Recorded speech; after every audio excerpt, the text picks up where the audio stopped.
ਵੇਂਦਾ ਪਿਆ ਜੀ ਜਿਹੜੇ ਜਿਹੜੇ ਫਲ ਨੂੰ परिंदा टोक के जावे ना तो समझ लो कि फुल पक्का होया। फुल पक्का ते फुल मिठा। बेकदरा कुछ कदर न कीती खूब तसल्ली हो। दुनियादार पुजारी जर दे कुत्तियां दे गल टल्ली हो। वाह जी वाह। बुक बुक अथरू रोशन अखियां वेख हवेली कल्ली हो। वाह जी वाह। कूच नसीर जदों सकीता पै जानी थड़थली हो। वाह जी वाह। अस्सलाम वालेकुम सजनों बेलियो मित्रों की हाल चाल है थानू जनाब पंजाबी वसेब चैनल ते खुश आमदीद आखने मैं तुहाडा दोस्त मोहम्मद रफीजर मेरे नाल बाबा हुसैन भी है।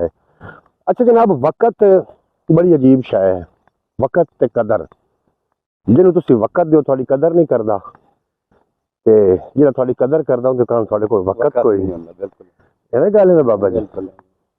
रिश्ते अगर थानू ना रिश्ते थानू लगदा होवे कि साडे झुकण ना रिश्ते साडे कायम रहिंदे ने ते झुक जाओ ते हर फेरी थानू भी झुकना पवे ना।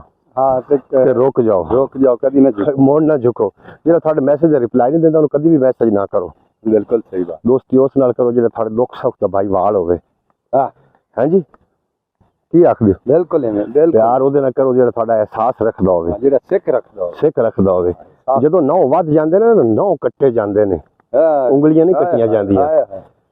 जनाब रिश्ते दे विच गलतफहमियां हो जावन पैदा ते गलतफहमियां दूर करनी चाहिए ना कि रिश्ता काट देना चाहिए। देना नहीं चाहिए रिश्ता नहीं कट्टो गलतफहमियां दूर करो।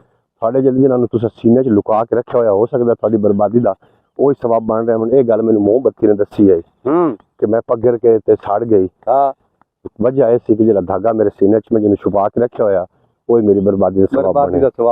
ਬਾਬਾ ਕੀ ਹੈ ਨਾ ਗੱਲ ਸਹੀ ਹੈ ਕਿ ਗਲਤ? ਬਿਲਕੁਲ ਸਹੀ ਹੈ। 16 ਆਨੇ ਗੱਲ ਹੈ ਜਿਹੜਾ ਤੁਹਾਡੀ ਸਿੱਖ ਰੱਖਦਾ ਉਹਦੀ ਸਿੱਖ ਰੱਖੋ। ਅੱਛਾ ਜਿਹੜਾ ਤੁਹਾਨੂੰ ਨਹੀਂ ਨਾ ਚੰਗਿਆ ਸਮਝਦਾ ਉਹਦੀ ਵੀ ਸਿੱਖ ਰੱਖੋ ਕਿਉਂ ਕਿਸੇ ਟਾਈਮ ਕੱਖ ਵੀ ਕੰਮ ਆ ਜਾਂਦਾ ਹੈ ਤੇ ਜਿਹੜਾ ਤੁਹਾਨੂੰ ਬਾਰ-ਬਾਰ ਆਂਦਾ ਨਾ ਤੁਸੀਂ ਝੁਕੋ ਉਹਦੇ ਕੋ ਕਦੀ ਨਾ ਝੁਕੋ ਸਿੱਧੇ ਤੇ ਖੜੋ ਨਾ ਬਸ ਕਰ। ਅੱਛਾ ਕੱਖ ਵੀ ਕੰਮ मतलब काम ਦੀ ਪਰ ਸਿੱਖ ਰੱਖੀਏ ਨਹੀਂ ਕੰਮ ਸਾਰੇ ਅੱਲਾ ਕਰ ਰਹੇ ਹਨ। ਅੱਲਾ ਕਰਦਾ ਕੰਮ ਬੰਦਾ ਬੰਦੇ ਦੀ ਸਿਹਤ ਹੈ।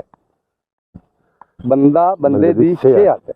ਐਵੇਂ ਗੱਲ ਉਹ ਕਿਵੇਂ ਇੱਥੇ ਹੁਣ ਆਪਾਂ ਜਾ ਰਹੇ ਹਾਂ ਇੱਕ ਦਿਨ ਮੈਂ ਆਦ ਤੈਨੂੰ ਵਾਕਿਆ ਦੱਸਣਾ ਮੱਲਾ ਮੇਰਾ ਪਿਤਰੇਰ ਵਲਦ ਜੱਲਾ ਉਹਨੂੰ ਇੱਕ ਦਿਲ ਦਾ ਮਸਲਾ ਹਾ ਅੱਲਾ ਜੰਨਤ ਨਸੀਬ ਕਰੇ। ਇੱਥੇ ਖਾਲਾ ਖੜਦਾ ਪਿਆ ਆ ਸਾਨੂੰ ਮੈਨੂੰ ਬੜਾ ਚੰਗੀ ਤਰ੍ਹਾਂ ਯਾਦ ਆਉਂਦਾ ਪਿਆ ਸੀ ਉਹ ਸਿੱਤੇ ਚੋਰ ਜਾਂਦੀ ਪਈ ਉੱਥੇ ਮੈਂ ਆਉਂਦਾ ਪਿਆ ਮੱਲਾ ਬੈਠਾ ਖਾਲਾ ਖਟਦਾ ਕਾਲਾ ਕਾਲਾ ਨਿਕਲ ਤੇ ਬੈਠਾ ਮੈਂ ਨਾ ਖਵਾਰੇ ਨੂੰ ਕੀ ਹੈ ਕੋਲ ਬੰਦੇ ਟੱਪਦੇ ਜਾ ਰਹੇ ਨੇ ਜੱਲਾ ਫਤਿਆਣਾ ਟੱਪਿਆ ਦਰੀਸ ਬੁੱਟਾ ਟੱਪਿਆ ਉਸ ਤੋਂ ਹਟ ਕੇ ਜੀ ਆ ਇੱਥੇ ਮਾਈ ਹੈ ਮਾਫਾ ਉਹ ਟੱਪੀ ਹੈ ਉਹ ਚੁੱਪ ਕਰਕੇ ਬੈਠਾ ਕਿਸੇ ਬੰਦੇ ਉਹਦੇ ਕੋਲ ਨਹੀਂ ਪੁੱਛਿਆ ਵੀ ਤੈਨੂੰ ਕੀ ਹੈ।